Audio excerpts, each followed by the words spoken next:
இந்த செடியோட பூ தாங்க என் அணில் ரொம்ப விரும்பி சாப்பிடுது.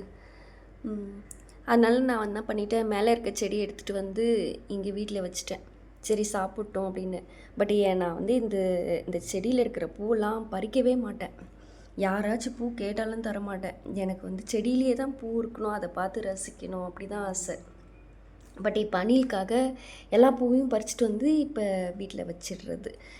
இப்போ அங்கே மேலேயே இருந்து கொண்டு போனால் என் பூனை காக்காலாம் தூக்கிட்டு போயிடும்னு சொல்லிட்டு கீழே எடுத்துகிட்டு வந்துட்டேன்.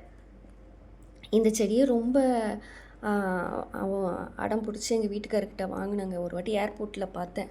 அப்போது அவர்கிட்ட கேட்ட செக்யூரிட்டிக்கிட்ட ஒரே ஒரு சின்ன கிளை கொடுங்களேன்னு எடுத்துகிட்டு வந்து வச்சேன். வளரவே இல்லை.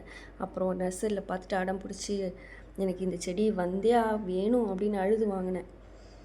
பட் பார்த்தீங்களா இப்போ